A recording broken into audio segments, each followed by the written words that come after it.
مسیح یسوع میں آپ سب کی سلامتی ہو۔ میں ایونجلسٹ آسفا عدنان آج ایک نئے گوسپل آف میسج کے ساتھ آئی ہوں، اور میرا آج کا میسج ہے اعمال اس کا 2 باب اور اس کی 14 آیت میں پہلے ریڈ کروں گی، اس کے بعد میں اس کی مزید 36 آیت ریڈ کروں گی۔ یہاں پہ لکھا ہے پطرس کا پیغام۔ پطرس کا پیغام ہم پڑھیں گے، لیکن پطرس ان 11 کے ساتھ کھڑا ہوا اور اپنی آواز بلند کر کے لوگوں سے کہا کہ اے یہودیو، اے یروشلم کے سب رہنے والوں، یہ جان لو اور کان لگا کے میری باتیں سنو کہ جیسا تم سمجھتے ہو یہ نشے میں ہے نہیں، کیونکہ ابھی تو پہر ہی دن چڑھا ہے، بلکہ یہ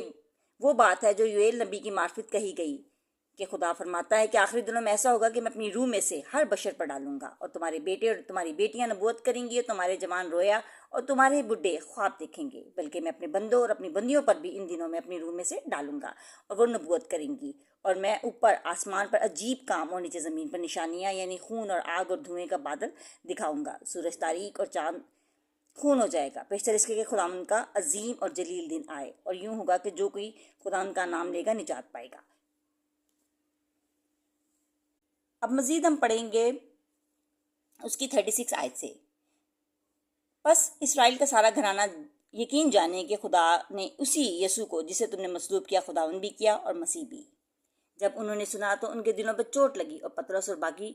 رسولوں سے کہا کہ اے بھائیو، ہم کیا کریں؟ بطرس سے کہا توبہ کرو اور تم میں سے ہر ایک اپنے گناہوں کی معافی کے لیے یسوع مسیح کے نام پر بپتسمہ لے تو تم روح القدس انعام میں پاؤ گے، اس لیے کہ عبادت تم اور تمہاری اولاد اور ان سب دور کے رہنے والوں کے لیے بھی جن کو خداوند ہمارا خدا اپنے پاس بلائے گا۔ اور اس نے بہت سی باتیں جتا کر انہیں یہ نصیحت کی کہ اپنے آپ کو اس ٹیڑھی قوم سے بچاؤ۔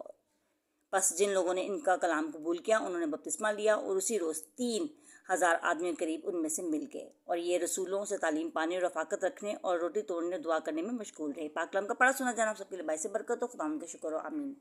دیکھیں میرے عزیزو، یہاں ہم پطرس رسول کی شخصیت کو دیکھتے ہیں، کیونکہ یہی پطرس رسول تھا جو ایک عام ماہی گیر تھا اور ایک ان پڑھ شخص تھا، اور اس کے ذرا بھی کانفیڈنس نہیں تھا، اور جو روحانی حکومت کے ڈر سے یسوع کا 3 بار انکار کر چکا تھا۔ تو میرے عزیزو، آج اس ماہی گیر کو ہم آدمگیر بنتے دیکھ رہے ہیں، سن رہے ہیں، جو یسوع کے پکڑوائے جانے کے بعد چھپ کر بیٹھا تھا، کس طرح سے آج ہزاروں کے مجمع کے سامنے وعظ کر رہا ہے۔ جس مسیح کا انکار تھوڑے لوگوں کے سامنے کیا تھا، آج ہزاروں کے سامنے دلیری سے اس کا اقرار کر رہا ہے یہی آنے والا مسیح ہے اور خداوند بھی۔ تو میرے عزیزو، یہ دلیری اس کے اندر روح القدس کو پانے کے بعد آئی۔ خدا کا روح جو ہمارا مددگار ہے اور ہمیں اکیلا نہیں چھوڑتا اور ہمیں ماہی گیر سے آدم گیر بناتا ہے، اسی نے پطرس رسول کو ایڈم سیکر بنایا۔ اس کے ایڈم سیکر ہونے یعنی آدم گیر ہونے کے لیے خدا یسوع مسیح نے مرکز 1 باب 17 آیت میں پہلے سے پیشن گوئی کر دی تھی۔ تو میرے عزیزو، پاک روح ہمیں دلیری دیتا ہے۔ کوشش کریں کہ ہم اپنے پاک روح کو اپنی زندگی میں شامل